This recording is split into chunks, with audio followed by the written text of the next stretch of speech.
is a big partner of TechNL and the tech sector, and I'm pleased to introduce you to Ed Martin, the CEO of Genesis.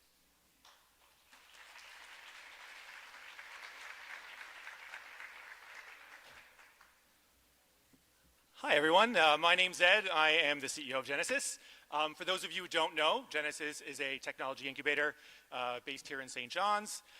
We are here to help wildly ambitious founders like the 8 you'll hear from today build world-class companies and hopefully help them get there as quickly as possible, especially these days at the incredible rate things are moving. We talk a lot about there's a secret sauce in Newfoundland and what is it, and I just want to share a quick story. I was in Markham, Ontario 2 or 3 weeks ago with all the different sort of me's across the country, different heads of the different incubators, province to province, and it was really eye-opening. I've only been at this job less than a year, and to see everyone openly envious of what we have here, and everyone talking about, I'm having challenges, engaging the later stage founders to help out the young ones. We don't have that problem. I'm having trouble getting funding. We have tremendous support from our funding founders. I'm having trouble getting people back into our space. There's a tremendous vibe at the Genesis Center, our Genesis, up on Signal Hill campus these days. It really did open my eyes to the uniqueness of what we do have here. And this is, this is coming from Toronto, Waterloo, the major centers, seeing that we've really got something special captured here. So it's a really honor to be a part of it. This event is obviously an incredible testament to it. I thought last year was pretty cool. This is even bigger. So thanks so much for all being a part of it. Just wanted to draw your attention quickly. There are these little cards on your tables talking about a couple of different events. One of them is called Ignite. This is a specific event for women and gender diverse founders or aspiring founders. That's coming up, I believe, November 25th. Please take a look at that. It's really about sort of igniting that passion and interest in maybe starting a company. And Startups 101. This is a newer program that we're doing to sort of really get first-time founders rolling, and in particular finding good ideas. It has never been easier to start a startup. It's still extremely hard to build a really successful one, maybe harder than ever, but those first stages, what used to take a year in the early on, you can condense down into an incredibly short period of time using modern technology and tools, and that's what that little 2-hour workshop is there to help you get going. So with that, let's get the event going. Also, go Blue Jays. Thanks.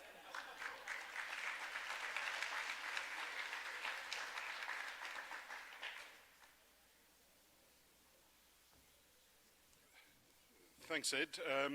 Before we begin, let's start with land acknowledgement. I think we're going to play a video.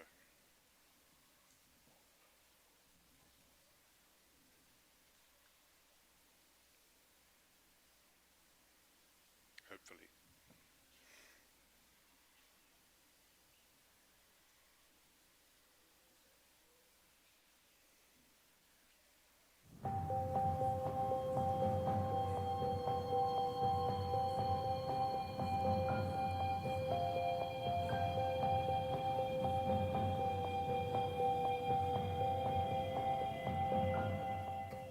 Sinjansi mustaman dolwats ke manchita match inoa emobanji de otsiwas.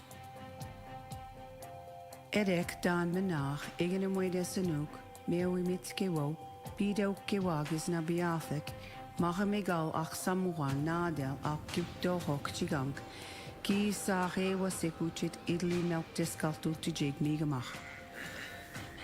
Sutayan ningit Newfoundland and Labrador Millu, Suli Anghagi Yau Yut, Adjinging Tunut, Nunakha Yunut, Allight Inuit, Amma Alanga Yuit. Chakuimam Nenmat, not Stagatat, Kanagatoni has a sino, Magno Jogejina, Jaguinagatoni Hyasin. Get me there, make ach, Gessi there, make go away. Giseli Achsevenek Nige, de Lasik. Ach dan el migen egawach, delian kota unitual. Nituavut, anna willu, seau, ulumi, Sionitsimillu, Baitsi Nutsait.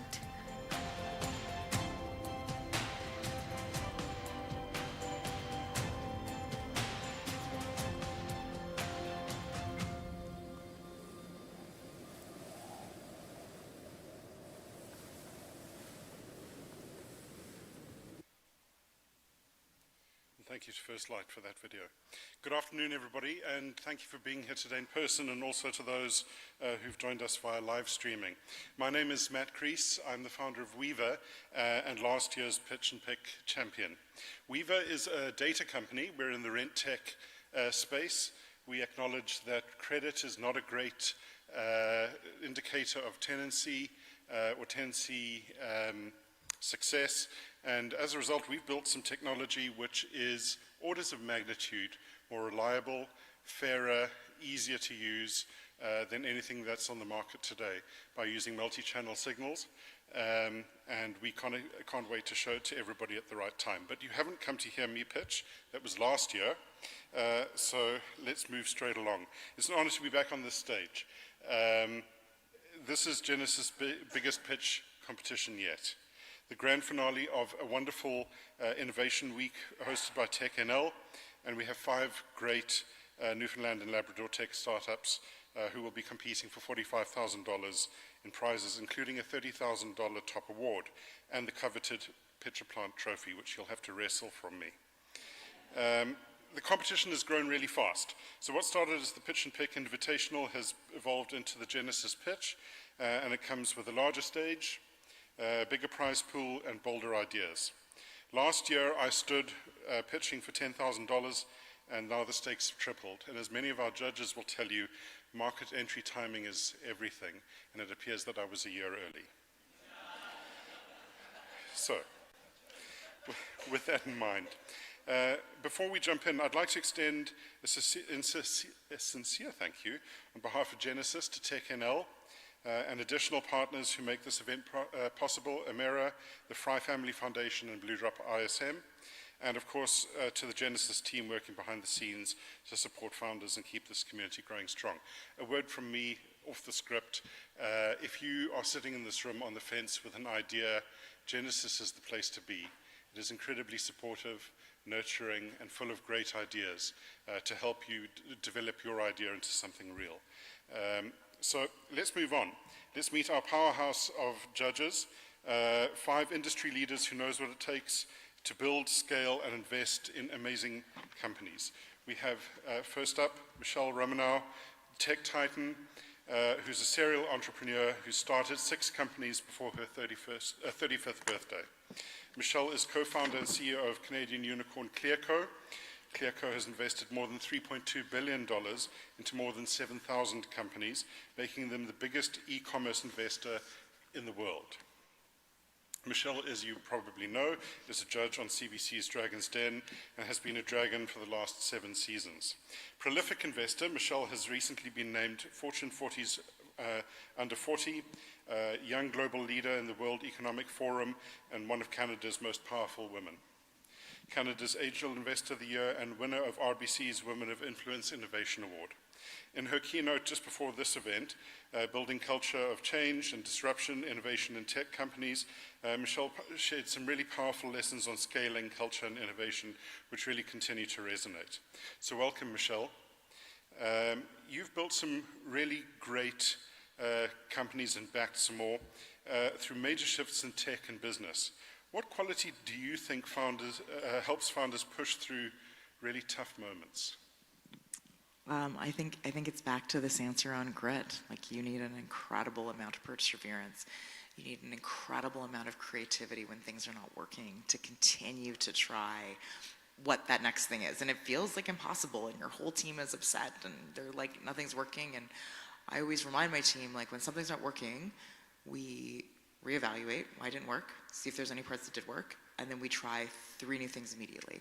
And it's that process of who can really iterate the fastest that always wins. And so this is just kind of a part of the game. Awesome. Thank you for that insight. Let's move on to Adam Keating, who's co-founder and CEO of Colab, one of Canada's fastest scaling tech companies. Adam leads a global team building innovation collaboration and AI tools that help engineering teams deliver life-changing products faster.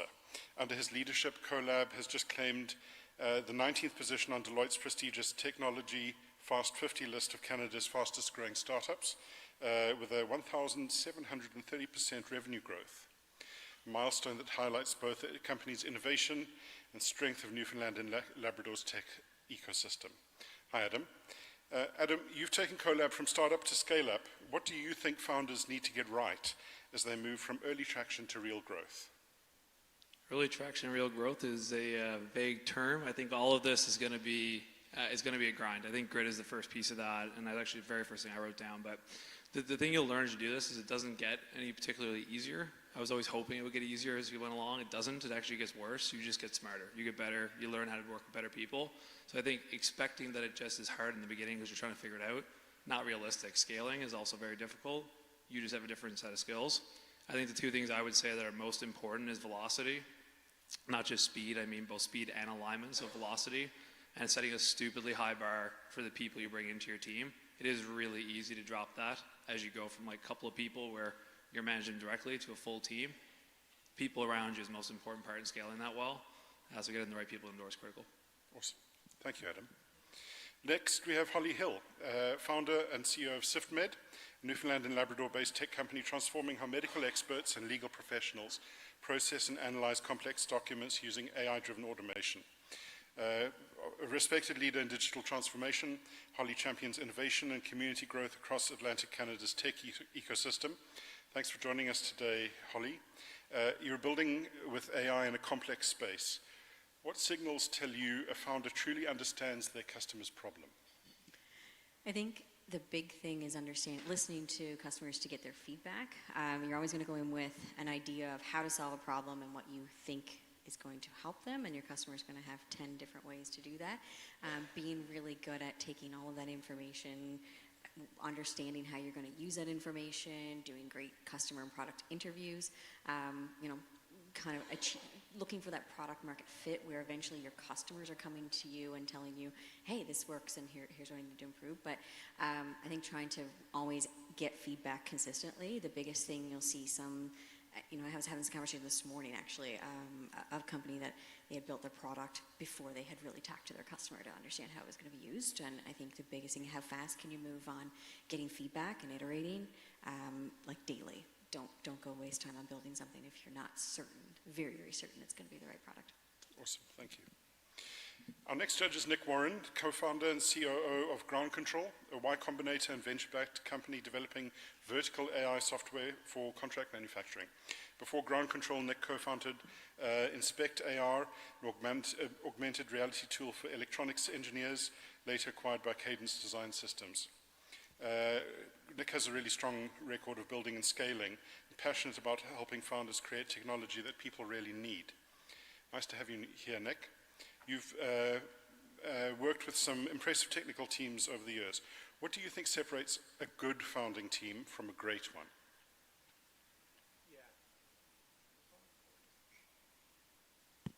There we go, that's on now.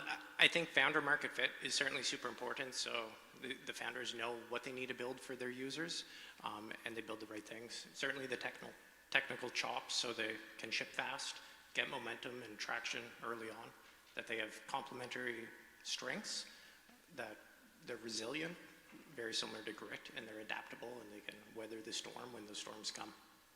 Great, thank you. And now on to our final judge, Niraj Shukla, is Director of Atlantic IP Advantage at Springboard Atlantic, where he helps startups and SMEs protect and leverage their intellectual property to scale, including Weavers, actually. Niraj brings 15 years of entrepreneurial experience, including operating a successful restaurant portfolio before turning his focus into helping innovators strengthen their IP foundations and competitive edge. Niraj, nice to see you today. You help founders turn ideas into defensible IP. What is the first IP move an early stage team should make and when? Well, for those that know Libby, I say go talk to Libby. But besides that, I think is to really take inventory of what your IP is. Take steps to protect things, make sure that you're not letting people see what's under the hood without them really needing to. And And then once you know what's of commercial value, then move towards protecting it. But only when you really have your business strategy in mind do you need to kind of rush to patenting. So just make sure the two align. Great, thank you for that. And thanks to our judging panel for your thoughtful responses. And again, thank you for being here today. Let's give our judges a warm welcome and a great round of applause.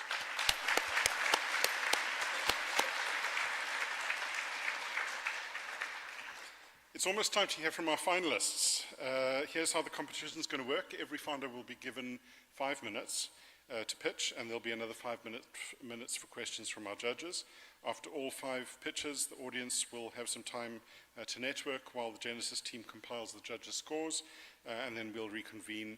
There are several special awards which will be presented before the announcement of the Genesis pitch champion. So let's see what's on the line for the pitch folks today. Firstly, we have the Blue Drop True Blue Award, which is $1,500, which Victoria Blagden from Blue Drop ISM will tell us about a little later today. The Community Choice Award, which is a $1,500 prize voted on by you, our audience. The Genesis Belonging Award, which is a $2,000 prize. The runner-up prize, which is $10,000. Then finally, the Genesis Pitch champion, who will take home $30,000 and a place on the Pitcher Plant trophy. A word to the folks pitching. You're going to do great. To keep going. And to everybody in the audience, please give them your best support, your loudest cheers. Everybody here wants them to do well. So first up, we have MedTemp, co-founded by Bradley Russell and Jamie Heath. Bradley and Jamie, the floor is yours.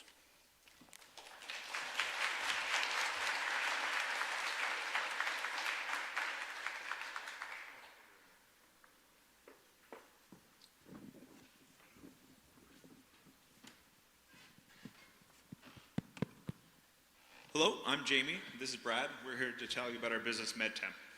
One life-saving drug delivery worth over $100,000 was lost due to poor temperature control. A second, with a biohazard label on the side, was mistakenly left in someone's driveway. We've had pharmaceutical executives step out of meetings with us to track down some of these drugs that are missing in transit that are time sensitive. These are 3 examples that have happened in Newfoundland and Labrador here in the last year. Specialty pharmacies have approached us to be able to help solve these problems. So that's why we started MedTemp.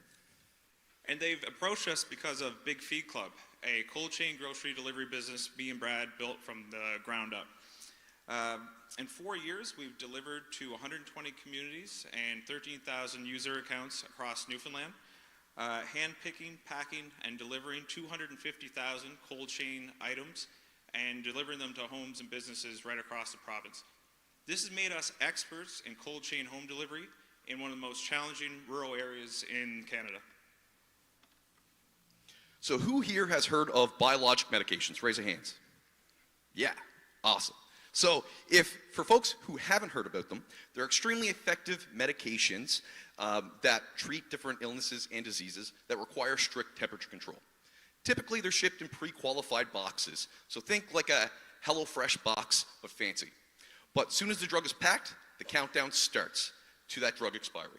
So 1 out of every 3 of these boxes fall outside of a safe temperature range during shipment. So think the ambient temperature around the box.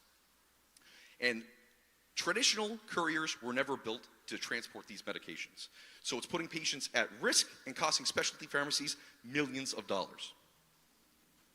So we're building a platform to fix what's broken. It's a software as a service platform for specialty pharmacies and their delivery partners.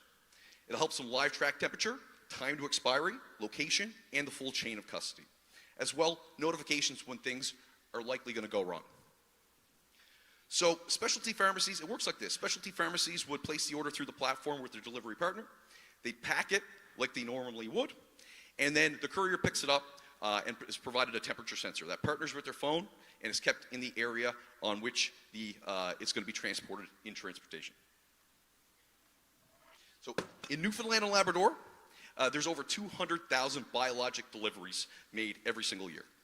In North America, it's 150 million. Biologic deliveries make up 2% of all prescriptions, yet make up 40% of all drug costs.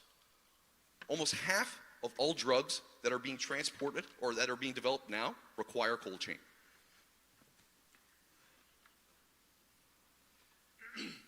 Locally, we'll operate our software platform, but also we will operate a courier service, MedTemp transport.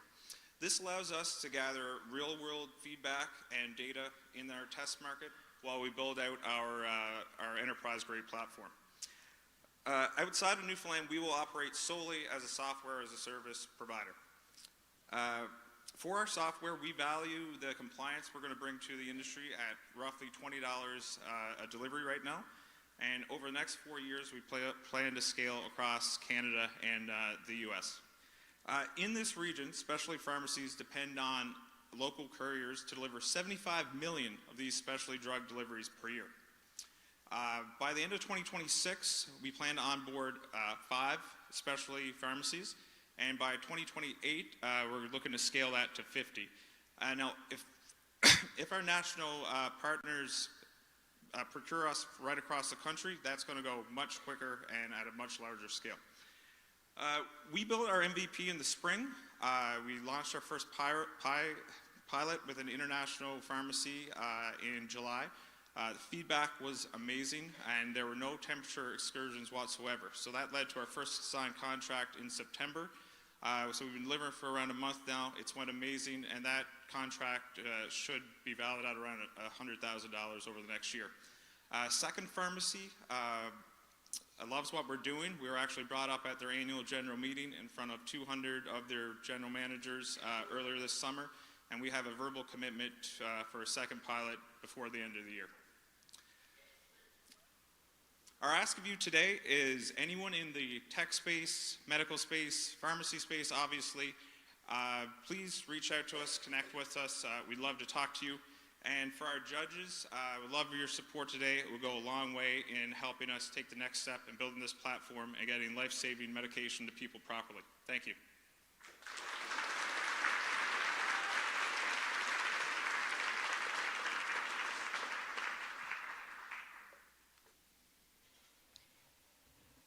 Thank you, MedTemp. And over to you, judges, for some questions.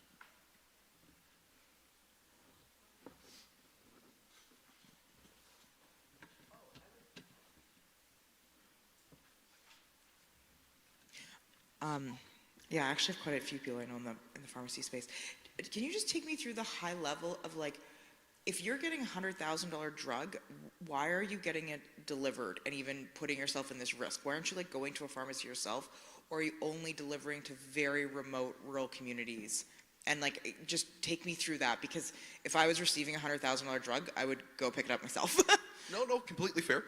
So right now, the average cost for some of these drugs are somewhere between $2,000 and $4,000. Like, I have friends that are on injectables, as an example, for their kids on skin conditions, etc. But we have delivered drugs that to people's homes that were in excess of 50 grand. So you mean the home delivery market for some of these pharmaceuticals is still really high. Like I said, in Newfoundland and Labrador, it's about 200,000 home deliveries for these types of drugs were made in the last year. And just to jump in there, a lot of these people are very sick. Like me and Brad are on the ground doing some of these deliveries ourselves, and they're very ill people. And some people might have a vehicle. There's many reasons why they can't get to the pharmacy. And how many are rural versus in a city? It's about, so how we define rural versus urban in Newfoundland and Labrador is a little bit different, but you mean there's about half around the northeast Avalon, so that's close to the major urban centers in this province, and about half are outside of rural areas. And obviously the price or the value for that delivery for the transportation company varies widely. We've seen fees that have been paid to previous couriers that could get in excess of $500 or $1,000 for a box. In somewhere closer to the urban areas, they might range from 50 to 60. And just for example, outside of Newfoundland, we priced out a delivery from Halifax to Truro, and that was $290, and then there was a bunch of extra fees involved. It would have been close. Just that 2-hour drive would have been roughly like $400. I really like this idea. I actually have a family member on a biologic, so I've answered the courier at the door, and I've opened it, and it is a huge effort, and they're very expensive, and I think it's a really great idea. My question to you is, who is the ICP? Who pays? Because you mentioned pharmacies. I know for my particular family member, it comes direct from the, like Big Verma gets it sent out. It doesn't come from the pharmacy. I'm curious, who's your ICP? Is it the pharmacy? Is it Big Verma? Kind of walk me through that. It's the specialty pharmacy for us. Like locally, the specialty pharmacies, they'll typically, in Newfoundland and Labrador, they have around 20 courier partners, which is nuts. We're in the courier space, and we didn't know that there were 20 couriers in Newfoundland and Labrador. But they have about 20 courier partners to be able to bring their drugs. But we've been told that there's going to be a bit of a reckoning in this space. That the couriers that don't meet certain obligations and certain levels of standard, doesn't matter how much they charge, how cheap they are, they're going to get replaced to be able. So our newest contract, we were the first in Canada to go through the new qualification program that this particular pharmacy has. Our Eastern Canadian rep for that company is very excited that we're the first to be able to make it through this new intense process. And would you ever go to Big Pharma and go directly to them instead of dealing with the... It's certainly an option. I know that the biggest problem that we've identified is the coordination between the specialty pharmacies where the drugs are actually packed to getting it to the home for folks. It's also fragmented. Like Brad said, there's 20 odd couriers. They're all coming and going. Just one of the pharmacies that we deal with, it's so fragmented and they don't really know what's going on. They're calling every single patient, 1,500 to 2,000 patients a week on the phone just to make sure their delivery showed up. Because there's no tech or there's no way to knowing that it got there without actually calling them. Yeah, and insurance often sometimes has to pay some of this. So it's an interesting problem to solve. I love that you're dog fooding this and doing like the services piece here in the province. I would usually not pick the province as like the main place to start something because it's very small and usually a small piece of North America. Where is the smartest other place? Like, let's say you prove this out, you have 2 or 3 more contracts, and yes, let's go sell the software everywhere. Where is the smartest next place to go and why? That's an excellent question. It'd be like urban areas that have some exposure to some rural areas as well, you know, where, Northern Ontario could be a really interesting place to be able to trial this. As well as places like in Northern Alberta and what have you. So places that you have a lot of interaction with couriers, but also that you see some of these large drug losses kind of in the supply chain. We've been told some horror stories from our pharmaceutical partners of just how much. Like, we can't tell you exact numbers, but because we're not allowed to. But some of the drug loss is the #1 cited problem that these specialty pharmacies incur. And it's not just in Canada, right across the world. Yeah, it's a massive problem. Cool. I have lots more questions, but we're out of time, so we'll thank you very much, folks. Give me a round of applause. Thanks a lot. Thank you.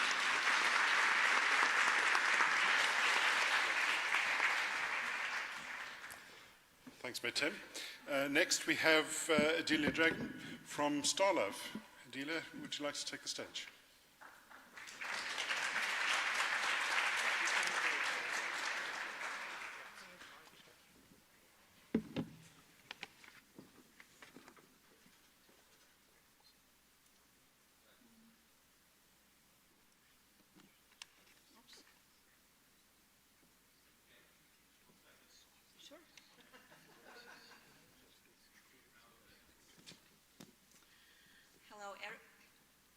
Hello everyone, my name is Adilya Dragan and I'm CEO and the founder of Starluv. You might know me as an online resale marketplace, but while we were building the marketplace, we learned that there is a different problem.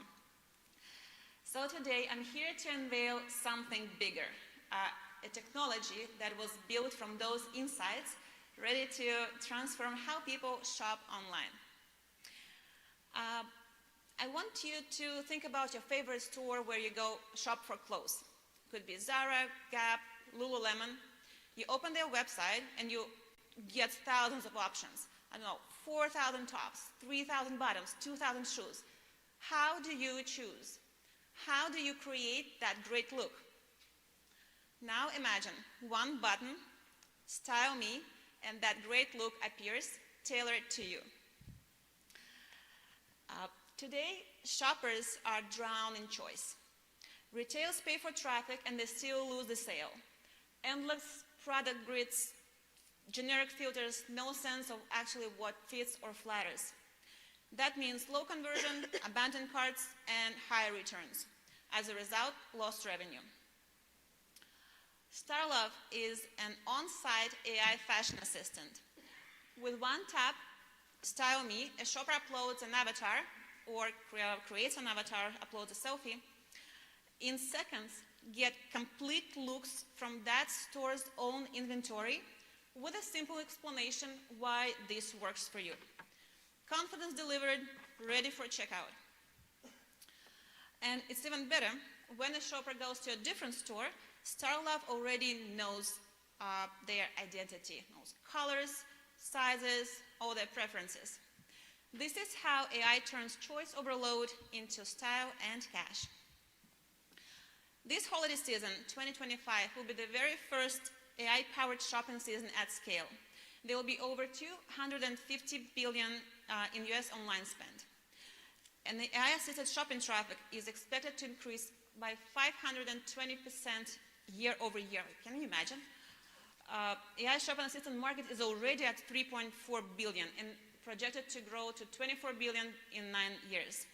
Even if only 10 to 15% of that spend is directed to online tools for fashion and retail stores, as a Style Me layer that converts all that AI traffic into the outfits and checkouts, that's a 3 to 5 billion opportunity for Starluv. We've assembled a perfect team for this opportunity. I'm a power seller turned founder with an MBA and mathematical background in mathematical modeling, and I've built the AI that sells better than me. And now we're scaling that into supercharged sales for every store.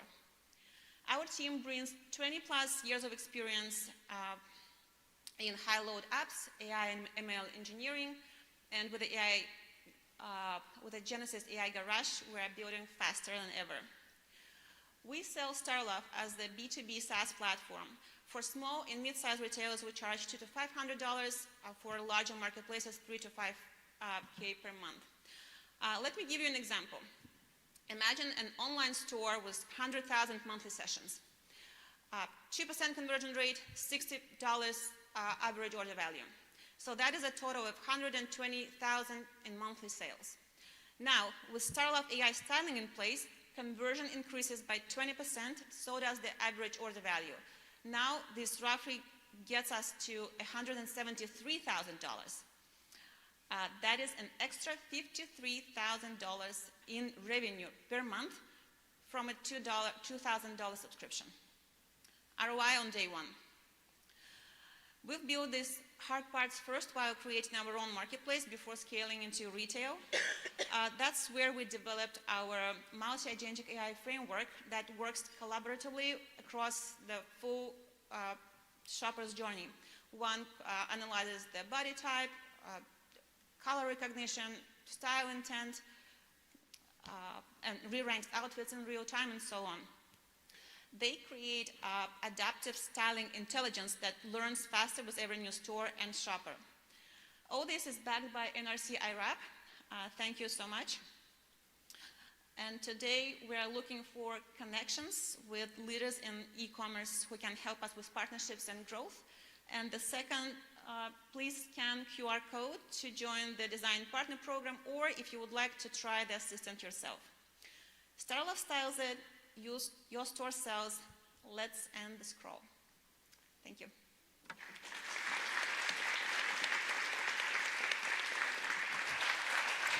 Thanks, Adilya. I'm going to turn it over to the judges. Hey.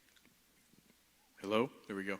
Awesome to see that pivot. That's exciting. What's next in terms of go-to-market? What's what? What's next in terms of getting to market? So right now so this is a fresh pivot, and once the word was out, I got 2 design partners, and we are going to develop with them the AI fashion assistant that actually is needed on the market, and then we're going to approach to Shopify store. There are roughly 7 million of them. I'm going to help people to increase their sales.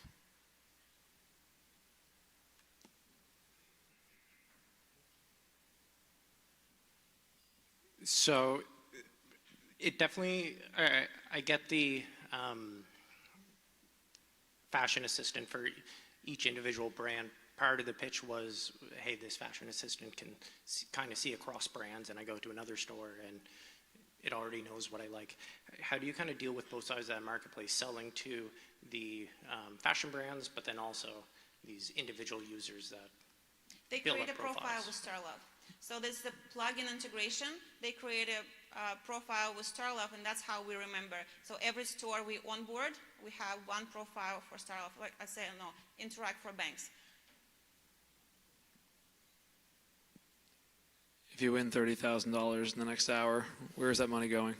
Say it again. If you win $30,000 in the next hour, what are you investing in? I need to keep working. So I get more money from NRC. I'm going to leverage that money. And we need to bring more design partners. I want this to be live. What's your big, hairy goal? Like, when's the first sale, first contract, milestone? What are you trying to shoot for? I think what we're trying to do is to get live in 2 weeks before all this AI traffic pre-holiday launches, because we want to have that part of the market. Is part of the revenue or the ICP anything from like a marketing play? So like if I'm a retailer, let's say I'm a Ritzia, can I market on your tool to be like promoted at the top? Like how would that play in with the retailers? We see it like if you see like Chrome extensions, there are like kind of additions that you can use if you choose so. Was that the question? No, mine was more from a revenue perspective. Are they buying it, like if I'm a retailer, are they the ICP and are they paying you because they can market through your platform or because they can? They are paying subscription based on monthly subscription. And it's based, we also will charge for the usage because we need to put all the inventory into vector base. And yeah.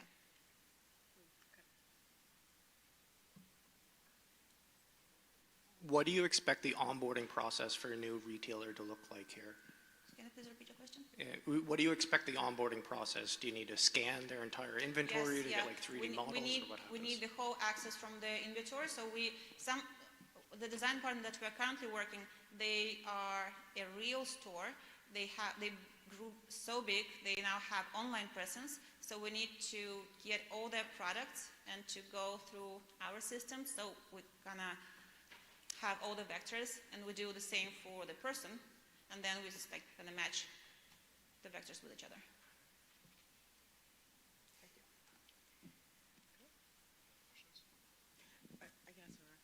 And there's been a few of these AI tools that have come out that allow you to like try, like the dojis that allow you to try on everything. Like, how do you sit within everyone else that's being very competitive in this set right now? We are different because we work with retailers. Those are customer focused, most of the competitors. And there is one who is specifically to the fit, not to the style. So yeah, we're working with the retailers, not with the customers directly.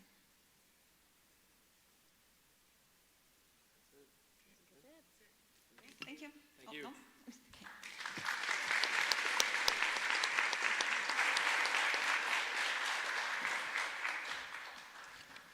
Thank you, Adilya and Starluv.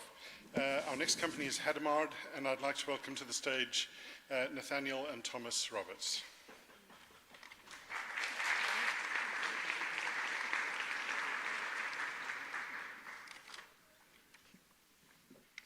Hello. Is this on? Yeah, it is. Okay. Hi, I'm Thomas Roberts. And I'm Nathaniel Roberts. And we're Hadamard AI. So, in 2022, only 46% of Canadians had confidence in the justice system. Why? Well, it's because it's failing in real, measurable ways. Just in Ontario, in 2019, cases dismissed due to delays rose from 97 in 2019 to 177 in 2023. The Chief Justice of the Supreme Court of Canada attributes these delays to the ever-increasing complexity of trials.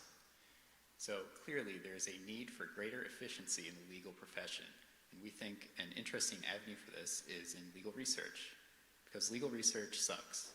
So since 1867, Canadian courts and tribunals have written millions of decisions, but of those, only 2 to 20 are actually going to be relevant to a lawyer's client's circumstances. And so they currently find those right now on outdated, overpriced .com era software. This process can take hours, and this time is often not billable, especially in practice areas like criminal defense, where their clients just can't afford huge hourly bills, or in practice areas like personal injury, where they bill on contingency and not hourly.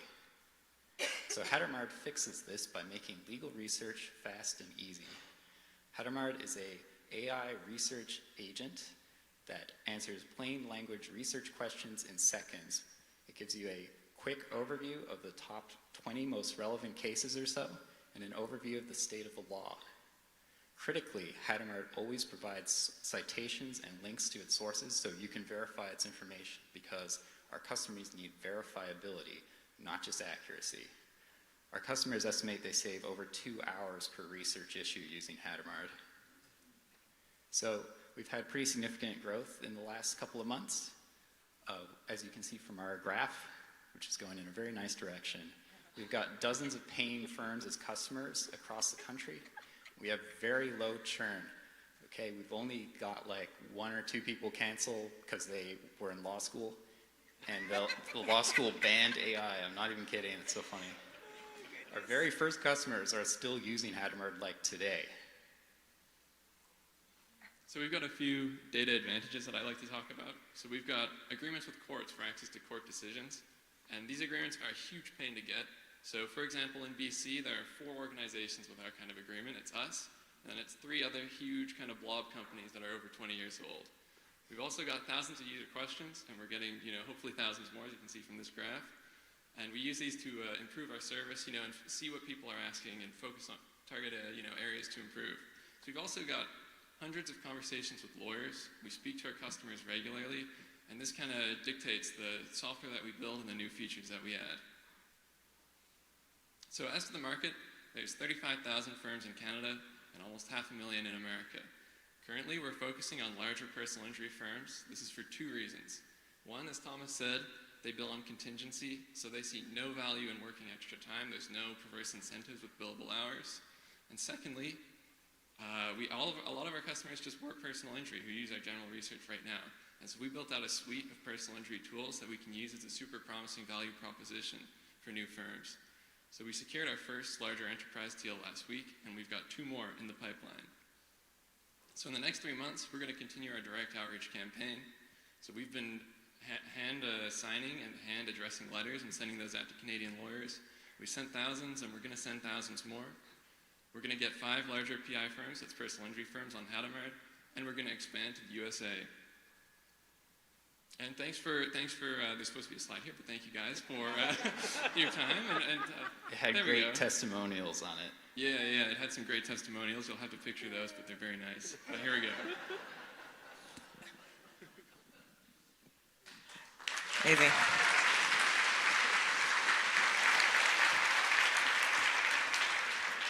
I've seen the testimonials, they really are great. So I'll turn it over to our judges to ask some questions. That's a great pitch. So take me back to this data advantage piece. You guys are successful, you raise a ton of money.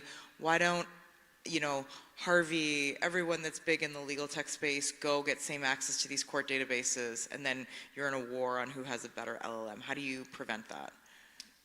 The lead time is like year, pretty much. And some places I'm still having a fight with. So it's very difficult, and it's kind of unfortunate. It's created a bit of a monopoly situation with the 2 traditional big evil companies. Right.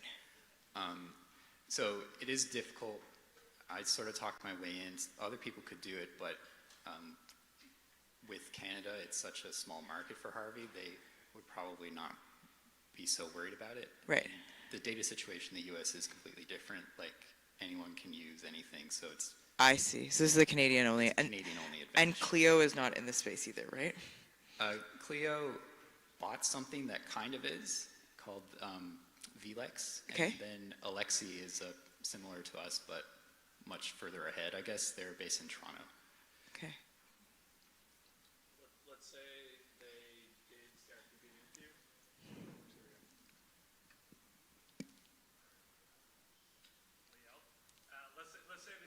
with you, Yeah. like, what would you build next? Like if this turns into a race, obviously Harvey, Spellbook, all the rest are building other things. Like what do you build next from here to not be in a... So we're sort of trying to identify like it's currently, we talk about it as like general research for anything, and personal injury is sort of thrown in as an example, but for that there's a specific task called quantum of damages, or the amount of damages you get for like pain and suffering, stuff that's qualitative, not quantitative. So something like that we could hone in on as a target, but what do you think? That makes sense? Like, yeah. So we're focused on super specific workflows now. So we kind of built the general tool to just see what people would use AI for, and then we go and ask them like, what's an annoying workflow you have to do? And so personal injury, quantum of damages, that's the number one thing. So we'll build out very specific workflows like that. Yeah. Cool. Thank you.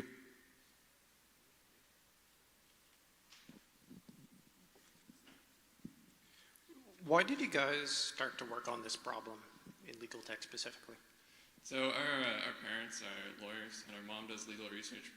And I showed her ChatGPT ages ago, like when it was GPT-3, and she immediately asked it some crazy interjurisdictional legal question. It got it completely wrong, and then in the evening I wrote up a little bot that went on the internet and kind of read cases. And so that kind of started as a project, and then I was like, okay, I should show people this, because it actually is answering questions accurately now, and so it kind of went from there. Very cool, I love that, thank you. That is a cool edge case. Also sell into the personal injury space, so if you ever want to chat about that, we can certainly look at that as well. Annual contract value, how are you charging this out? Is it by how many pages they upload? How are you thinking about pricing it? So we started with per seat, and it was approximately $500 per seat, which was kind of just really to see if people would pay any amount to access it. We're kind of ironing out our pricing strategy now, but we're doing seat firm-wide deals. Yeah, we just like look at their website and, you know, take a guess at what they can afford. And like, to be honest, like we actually... That's how we all do it. That's how. Kind of the current project is to figure this stuff out, because... You've figured out the secret sauce. This is how all deals are done. Yeah. Just like, make it up as you go on the call.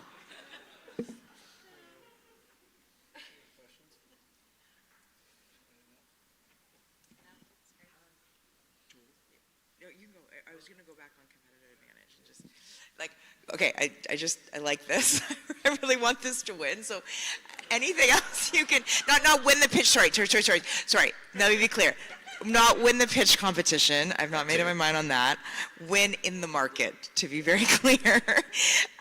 But I'm just, so you have this really unique set of information that you can get access to, and then you can build these specialized workflows. I'm just trying to think about how else you win versus, you know, like I say incumbents, but I mean, again, like the Harveys and the Cleos and the Spellbooks, they've been around for a couple of years now, right? So is there another like interesting niche here that you can play into? A random suggestion we heard, and this would be very challenging to get into this, would be insurance companies, because they have, most of these cases for personal injury don't go to trial, they're just settled, and they have data on settlements. So I would assume these are not incredibly structured, and we could kind of blast through it all. But we can kind of just do general, highly cross-referential document reading. So there's probably a lot of other things we could apply it to, I guess. Actually, that's a cool answer. Thanks. So I know your dad's IP lawyer. What's and kind of what Michelle's saying, how are you stopping the entrants coming in? I know you mentioned, you answered Adam's questions there, but what are you doing on the IP front to stop newcomers? We got a secret deal as written by Osler, and pinky promise, but IP assignment and that kind of thing. We've thought about patents maybe, but we have no money. A lot left either.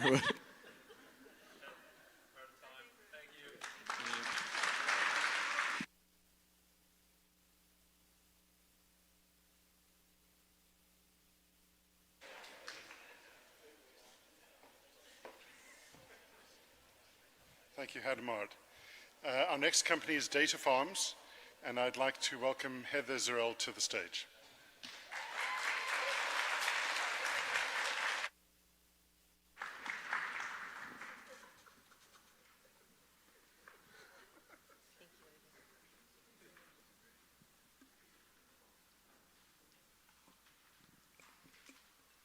Hi, I'm Heather Zurel. I'm a data scientist, a farmer, and the founder of Data Farms. So Data Farms is an all-in-one data platform that helps farmers make more informed decisions about nutrient and water management so that they can build regenerative systems that are more resilient. And I'm really excited to be here today to talk about all the progress we've made in the last couple of years. But before we do that, I'd like for you all to think about something. So 60 years. It feels like a long time for me sometimes, but when I really think about it, maybe it's not that long at all. You know, if you're in your 20s or 30s right now, that's within our own lifetimes. So 60 years is about how much time scientists currently think our planet has left before our soils will become degraded to the point where they can no longer grow food. Which is scary to think about, that our children and grandchildren could be facing a future where the food-giving capacity of the soil, which all food systems are based on, is just gone.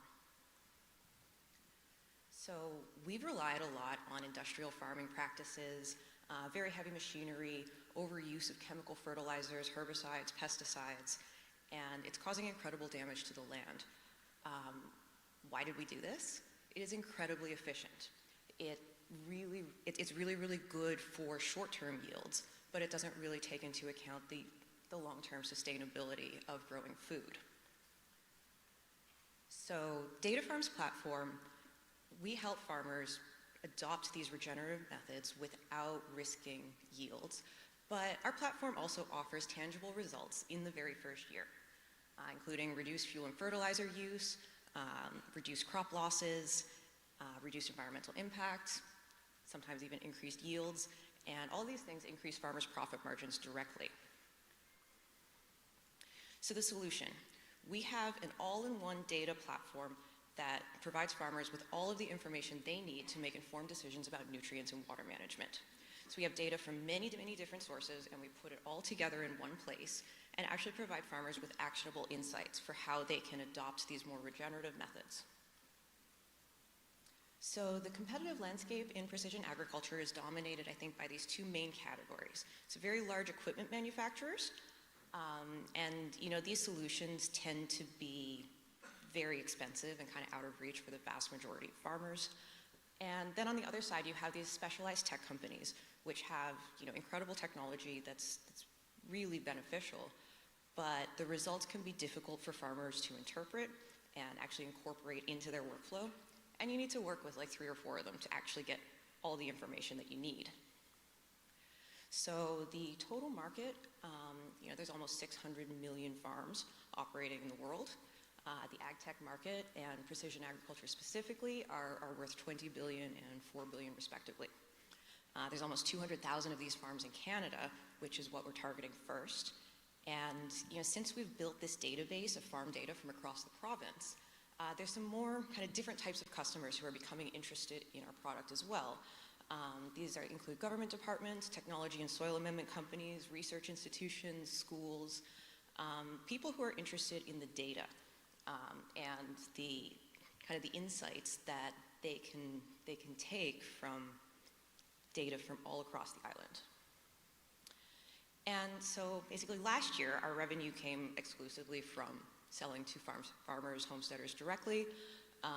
But then this year, we actually took on our first, these larger institutional contracts to basically evaluate whether an agricultural robot would be effective.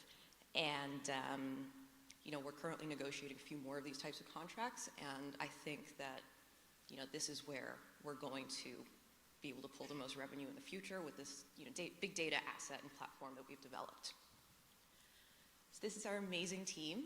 They have a broad range of experience, and you know, I know that these are the right people to ensure Data Farm success. Here's a few really important milestones that we've accomplished. Our team has secured more than $300,000 in financing from equity investment, non-dilutive funding, and even revenue. We've built an incredible farm database with data from all across the island on crop and soil health, environmental conditions, microclimates, and recently, actually only in the last couple of weeks, we've managed to demonstrate that this technology actually works. So governments are willing to basically refund farmers for any costs that they take on to adopt our technology. And this basically eliminates the barrier in a market that was already pretty tight margins. So this is a game changer for us.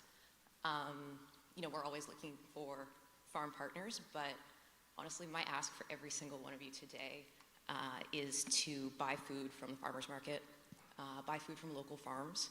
You don't need to be a farmer to be part of building more resilient food systems. You just need to support the farmers who do. Thank you.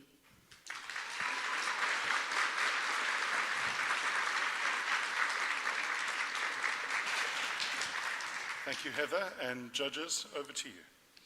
So the government support thing's a really big deal. How much is your software, and then what are they reimbursing? It depends on the solution. Our kind of all-in-one package at like a smaller size farm starts at around $6,000, and this particular program. That's a year or a month? Sorry? Sorry, that's a year or a month? $6,000 a year? Yes. Yeah. Okay. And basically, this particular program covers between 85 and 90% of the cost. And so do you still have to sell to them? Like you still have to go explain that this solution exists, or is now this becoming viral with farmers? A bit of both. I mean, like soil testing, soil nutrient testing is the most basic type of precision agriculture. Most farmers use it. There is a provincial lime program where the government will help pay for lime or increase the pH of the soil. And you actually have to use these soil tests in order to be eligible for that program. So a lot of farmers are familiar with precision agriculture, but don't really have the tools to be able to take on different types of data and incorporate that into their workflow. And then one more product question. How granular and specific are these recommendations? Is this like a general do this here, or how AI, how specific is this, right? It really depends. For the most part, I think we work with farmers to help them understand what their goals are. Regenerative agriculture isn't something you just decide to do and then the next season we're 100% regenerative. It's kind of a stepwise approach where you gradually bring in more organic amendments, work on building the organic matter in the soil. So, a lot of our recommendations are around more organic matter, cover cropping, things like that. But then we actually look at what's in the soil, how much water the farm is getting, and how that's impacting the soil nutrients and pH. And so that kind of automated pipeline is very specific to the individual farm. So it's kind of a combination. And just curious, so help me understand, does the technology then live with the crops and stay out, or is it something they deploy? If I'm a farmer, how does that, I'm just curious how that works. Sorry, I couldn't hear you very well. Okay, if I'm a farmer, how does it work with my crops? Does it stay in the field, or it's constantly measuring? Do I deploy it every so often? Help me understand the use case for how they deploy it. Yeah, a great question. So we have different types of sensors. So weather stations are one of the main ones, and that's something that you deploy in the field. It stays all year round, collecting and streaming data. We also do multispectral drone scans, and what we're looking for there is areas in the field where some crops are doing better than others and some might be doing worse and need kind of extra amendment or support to get good yields. That's something that right now we use drones because satellite resolution really just isn't there yet, nor are the bands that we need. They're not really generally available. So, that's something that right now our team has to go on site every year. It's not our long-term plan, but right now, it is the way we get the best data. And same for soil tests. We do that on site. And we have a probe that takes kind of GPS tagged soil samples. So instead of traditional soil tests where you take 5 or 6 handfuls of soil from around the field, mail it in and you get these average results, we can really see the difference in nutrients and pH that's caused by kind of uneven land and soil. And any thoughts on how, as you scale, you don't need to have anyone go out to the field? Is there any thoughts on that kind of next phase, or any ideas on how that might, and I know that's down the road, but just curious from a scalability. No, absolutely. So I'm a data scientist, that's my background. So, I'm kind of hardware agnostic. If I can be, we've used different types of sensors, we'll get them off the shelf if we can. I mentioned earlier satellites, and they have made a lot of progress recently. I do think in the next few years that'll be a legitimate option to get these multispectral bands that we're looking for. And we're constantly looking at different types of technology that we can use to kind of improve the data and the insights that we can provide to farmers. So this is kind of our current toolkit, but it's more about the data than about any particular sensor. Yeah. Over the last, I assume a lot of this business is cyclical with growing seasons. Over the last growing season, how many new farms did you onboard? And for the next growing season, how many new farms do you expect on board? That's a good question. So in the last year, I should know this. I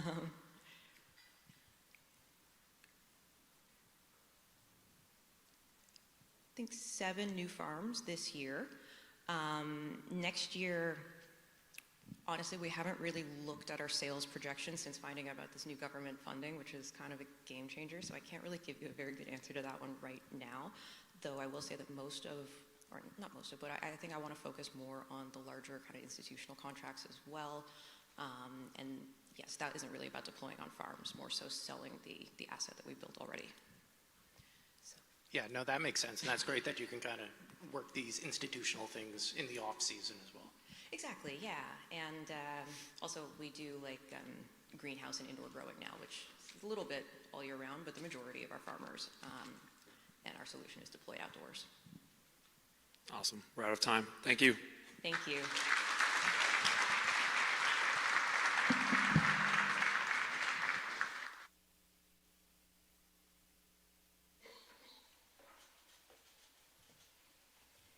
Thanks, Heather. And for our last pitch of the day, we have Lunisity, which is co-founded by Girish, Verma, and Nico, Heinken. Welcome to the stage.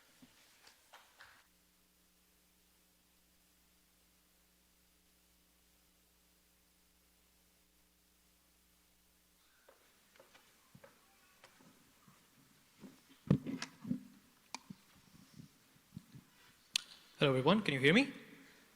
Good. Awesome. Hi everybody, my name is Girish, and this is Nico.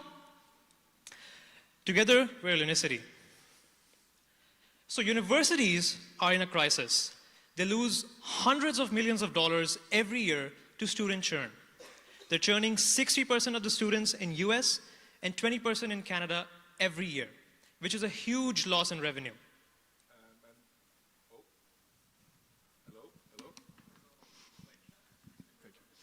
And like, do me just a quick addition on this one, because I heard it again actually this morning in class. Like, universities in Canada right now are facing severe budget cuts. So like, less revenue is hurting them a lot. Admins are not happy with the current retention tools. We spoke to over 100 admins across 50 different universities and colleges, and they're not happy with what they have. They can't measure the impact of their efforts. Reports take so long, and their systems are really fragmented. They don't know what to do. In fact, the leading voice in student affairs across American universities, NASPA, put out a survey this year highlighting the need for assessment and evaluation tools that translate data into actual insight. We're solving this by creating an AI and automation tool called Lunisity, which integrates with existing systems and provides action steps and insights right away to admins. It answers questions for admins like, why are my business majors churning? And gives them stats that they need, giving them a holistic picture of what retention looks like, what they should do next, and what to fix and what's not working. We give them insights which helps prevent students churn, helping them intervene early, predict and identify at-risk students, and target outreach and advise students before they leave, which helps boost student retention and revenue. So far, huge players in the higher ed market have validated our idea and like what we're doing. And our preliminary pilot project with Memorial University has called this a game changer for their work, showcasing the impact of their efforts finally. Our outreach is amazing. Every 5 universities we talk to, 3 of them want to book demos with us. So let's talk a little bit about the value we can actually create with Lunisity. So when we look at the tools that are out there right now, we see that universities are spending roughly 100K per year on like higher education tools. We have a couple of degree granting institutions like universities and colleges in Canada and North America in general, Canada and US. So adding this up, it leaves us with a rough estimate of 630 million annual recurring revenue, which is possible for us. And I mean, you can probably tell from this big number, the market is huge, huge, huge. It's a multi-billion business. So definitely we have competitors. And what separates us from them is the competitors we have right now, they flood universities with data. And that's not good, because that means they want to insights right away to take action. So this is what we do. We pull together the data and show insights that lead to immediate actions. No Excel work anymore, no deep dive into data. So what is our roadmap? So how we want to make Lunisity the next big player in higher education. Right now, we are doing a lot of outreach. We demo a lot, and with every demo, like our product gets better and better. And we also run a pilot with Man University. At the end of December, our goal is quite clear. Get the first real sale in. We, right now, like a couple of days, we submitted a proposal to Brock University, which is right now under review till the 31st of October, and we are pretty sure we get our first sale there. And then let's do a little bit of fast forward, like in the year 2027. Our goal is 30 university. That leaves us with annual recurring revenue of 2.5 million. We are the right people to do this. I've been working in student success at Memorial University for 3 years. I faced these challenges firsthand. I've also had the chance to work with engineers at Nokia, learning how to deploy enterprise software. So, and my last job was like building a B2B sales pipeline at the Y Combinator startup, which is called beglaubig.de. It's a German startup. I'm German.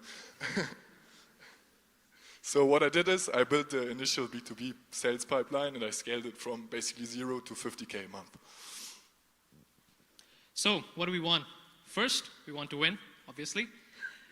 We would love to talk to university senior leaders, if there are any in the audience, to learn more about their challenges and how we can fix their workflows. If there are any EdTech leaders in the room, we would love to talk to you about sales and how you built your product and what else we can do. Thank you. Thank you so much.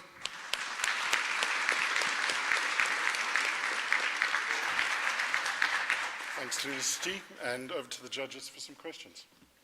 Great pitch. Curious if you could share a kind of like, what is one of the algorithms that would make a suggestion, like what kind of data points are you pulling and how are you using that, and kind of even where did those insights come from?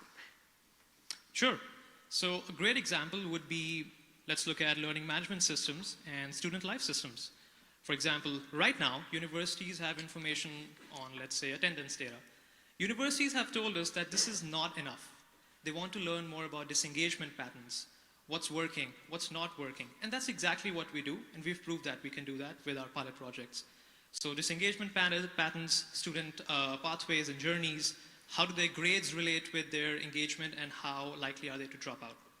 If I can do a quick addition to that, like, think about it this way. If some student, for example, has problems with financials, to get to this insight right now, you have to spend probably 2 weeks to analyzing data, get this insight.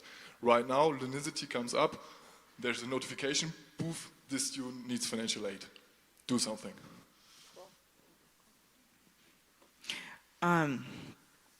Okay, I have a bit more of an existential question. So when products have 60% churn, it typically means the product sucks. Like that's just like in general, like if you were to look at that number on anything else, if 60% of people are leaving what you're doing, it means you're not doing a good job of it. And so my question is, are you just plugging a hole? Like looking at, is attendance, is finances tough? Yeah, you can probably pinpoint 10 to 20% of your students you can have stay.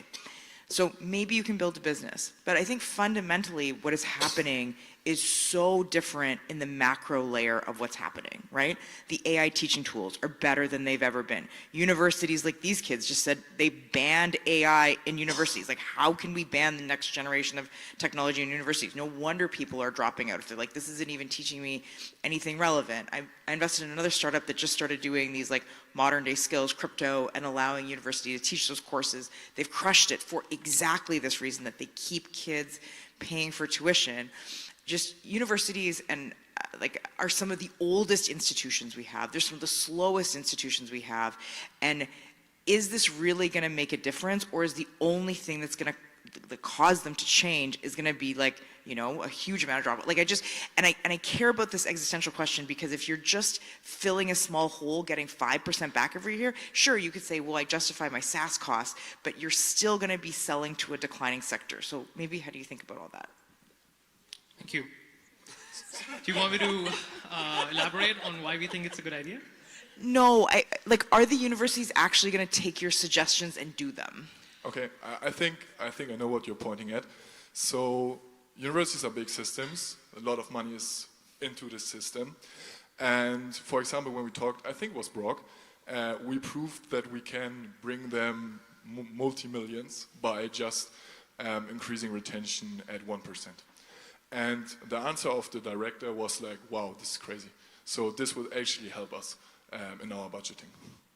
Is this what you were targeting to? Are we actually solving something? Is it worth enough? No, I can see that you can solve a short-term problem. I just think the problem of why 60% of kids are churning out is so big and so long-term, that might be so big it's going to be hard to build a business here. That was my only comment. Okay, then yeah, what we know is these student departments, they care a lot about these retention rates, and what they care for is sense of belonging. We have to create a sense of belonging, and we are actually sure that we, with our tool, can provide them with information that make better events, that foster a sense of belonging, and that retain students. So the value that the career centers get is based on the value of the data that you're able to present and on the inputs. So how much of this relies on the student input? I see just from the stuff we have, you're creating a co-curricular record, so that means that they're going to participate in a club and then report that. But those clubs aren't going to be plugged in. So how much of it relies on the student to say, I'm part of this club?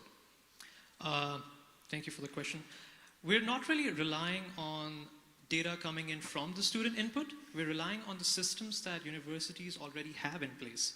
The problem is that right now it's really hard for them to work with the data because it takes so long to process. We're just automating that particular workflow that helps them get insights quicker. Does that answer your question? Perfect. And maybe one last addition from my side. You know what people say, it's land and expand, right? Of course we are able to also collect data, but this is something for maybe 5 years. Thank you, guys. We're out of time. Thank you very much.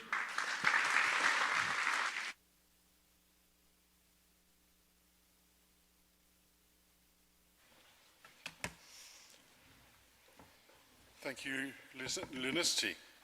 And that concludes our pitches for this afternoon, and time flies when you're having fun. So I'm going to ask our judges to compile their scores. While they do, talk amongst yourselves, but let's do a little more than that. I have a challenge for you. It's a networking opportunity. It's an overused term. Somewhere in this room, Shirley is floating a great idea.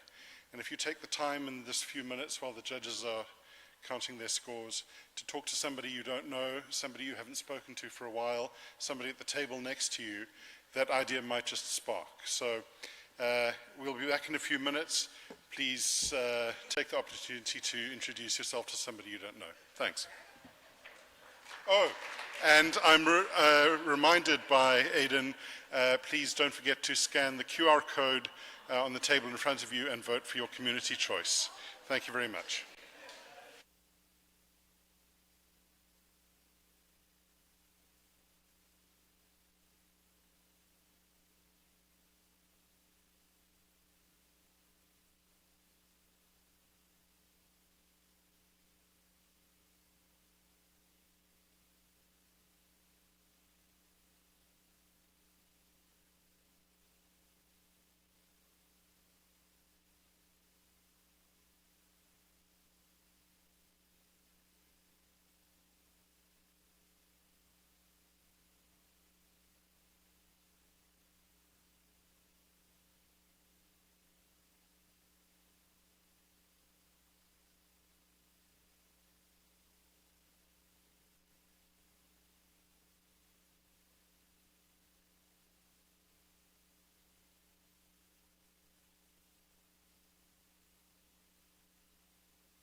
Can I have my mic?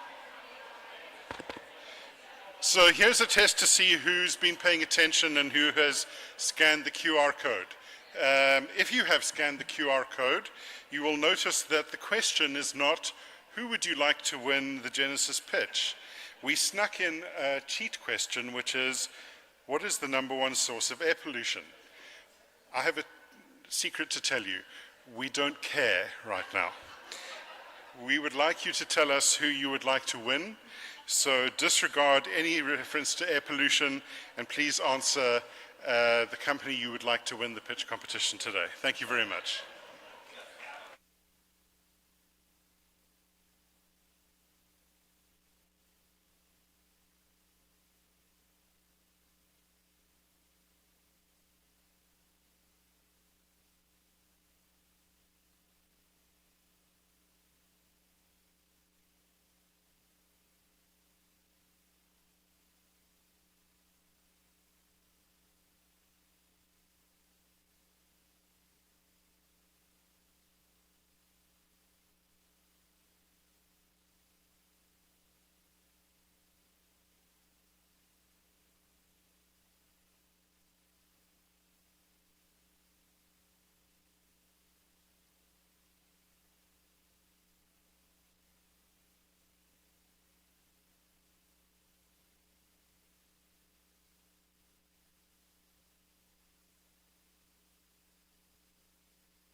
If I can ask everybody to take your seats, I think we're ready to announce the winners.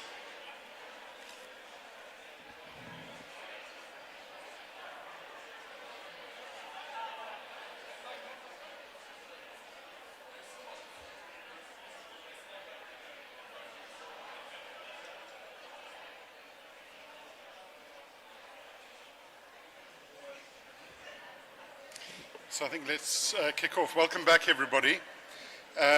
What an incredible afternoon of ideas and innovation and fearless pitching. I've got to say, what I don't miss from last year are the nerves that go along with standing in front of a panel of judges pitching. It was much easier to just stand up here and talk to you. So well done to all of our finalists. The first award that we're going to present is the True Blue Award, valued at $1,500. This is presented by Blue Drop ISM. This award is for a woman founder who is looking to change the world with technology or has a sense that things are no longer the status quo. Please welcome to the stage Victoria Blagden from Blue Drop ISM to present this year's award.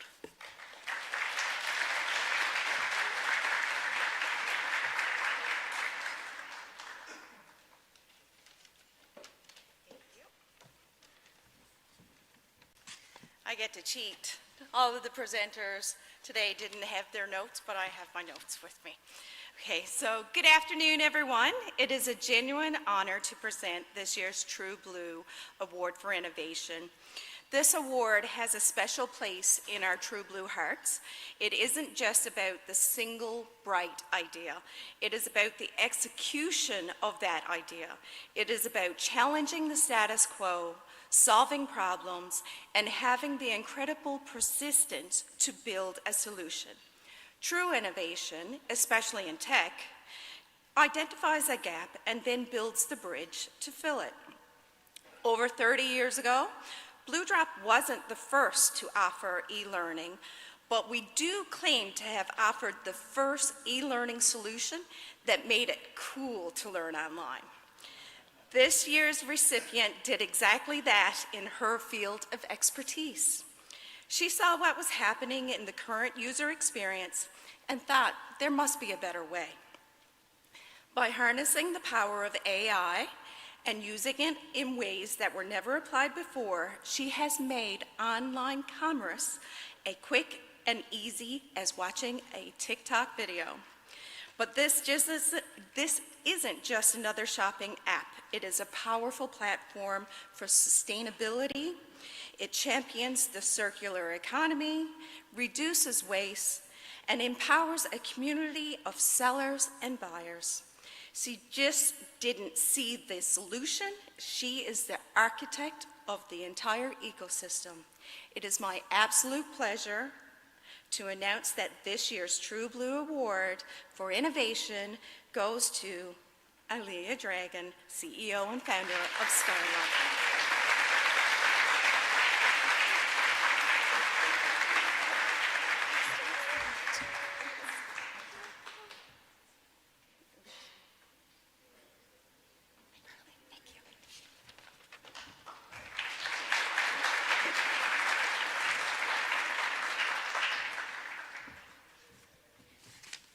Congratulations. Next, we have the Genesis Belonging Award, valued at $2,000. And this award recognizes a company that leads by example in building inclusive, equitable, and welcoming spaces, both within their team and across the ecosystem. Please welcome Maggie Girish, Genesis Success Manager for Diversity, Equity, Inclusion, and Belonging, to present this year's award.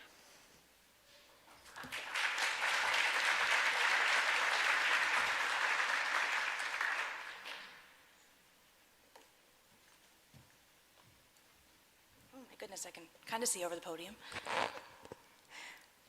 So the Genesis Belonging Award is made possible by the Fry Family Foundation, and it recognizes a founder whose leadership actively builds an inclusive ecosystem. The award celebrates a woman, gender diverse individual, newcomer, or person from a BIPOC or 2SLGBTQ or historically excluded group in the tech entrepreneurship world, who acts as a phenomenal community builder. We honor an exceptional founder whose presence and actions strengthen our community by being an engaged connector and collaborator. The recipient is known for showing up, contributing thoughtfully in events, and actively fostering a culture where everyone truly belongs. And I'd like to announce the winner, who is actually not here because they are actively engaging in community building at the moment. But our winner is Rami Abdul Zahar of Bonico. We have a team member of Rami's coming to accept the award on his behalf, and we congratulate.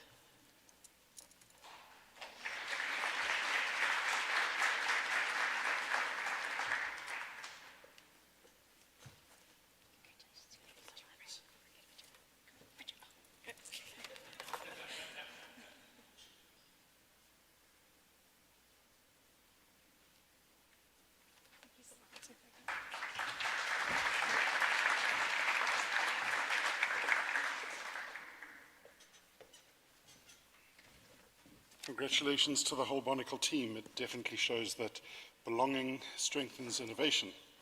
And now it's time for our Community Choice Award, valued at $1,500. This afternoon you, our audience, voted for your favorite pitch through the QR code with the mystery question. This award reflects the voice of our community and the power of audience connection. I'd like to welcome Anna Gray Campbell, Genesis Member Engagement Lead, who will present this year's award.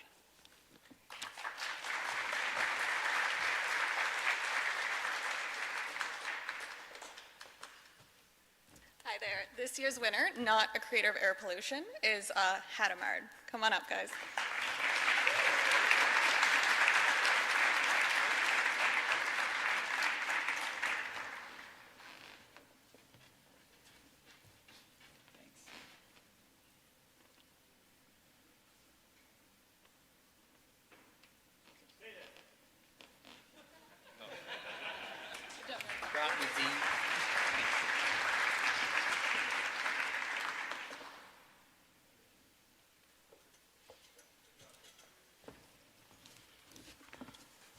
Let's have another round of applause for our Community Choice winner.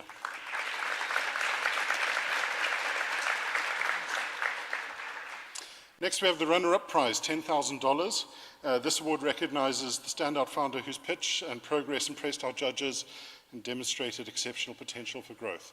I'd like to invite Ed Martin back to the stage, and Ed will present this award.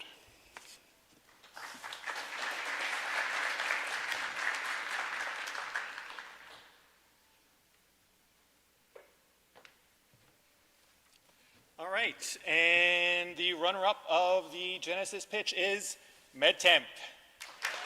Congratulations, guys.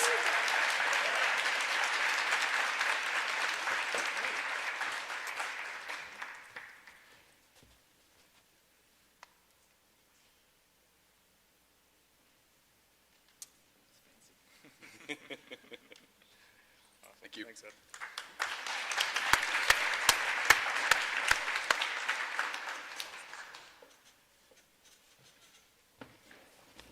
And now for the big event, the moment we've all been waiting for, the announcement of the Genesis Pitch Championship. The winner will take home $30,000. Their name will be engraved on the pitcher plant trophy, and then we will start a new tradition, which is trying to snatch this trophy out of my hands. Good luck. So I'm going to ask Ed to announce the winner. This is so fun. The winner of the competition is Hadamard.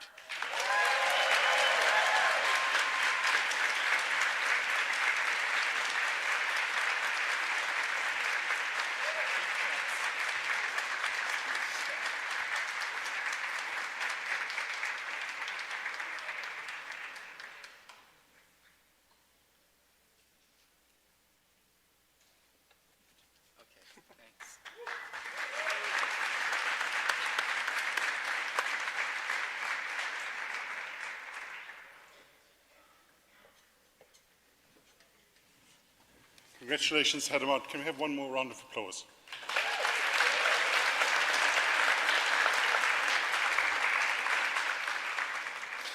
Each of today's founders represents creativity, drive, innovation, and that defines Newfoundland and Labrador's growing tech ecosystem. It's been a great week for our province and our tech community.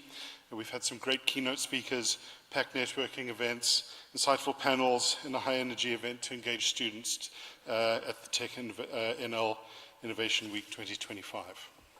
I'd like to again thank the Tech NL team for curating such a strong lineup, for the work they do year-round to strengthen this ecosystem. Thank you again to our judges, our partners, and everybody who joined us today. And thank you for being part of the Genesis pitch. I'm Matt Crease, as you well know, and it's been an honor to host you this year in this grand finale. I'm going to hand it over to Florian, who's going to officially close Innovation Week. Thank you again.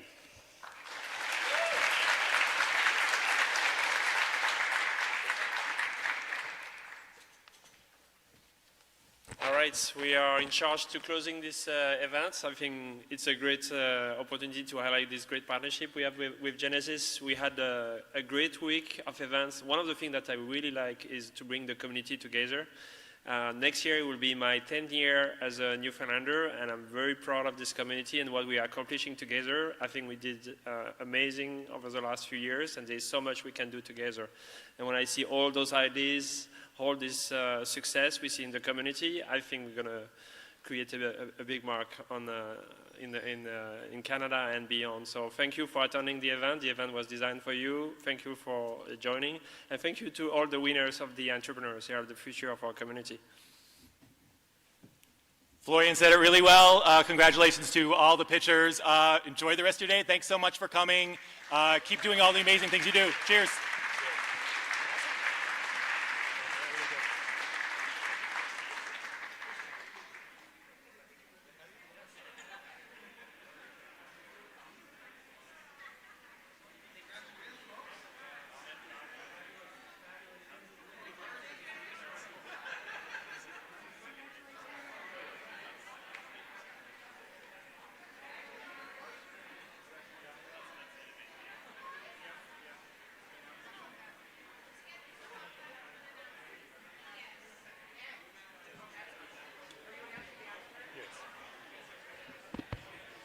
One more announcement from me. If you would like to join us at the after party, which is at Slanche at 4 o'clock, we would love to see everybody there. Slanche, 4 o'clock. Thank you.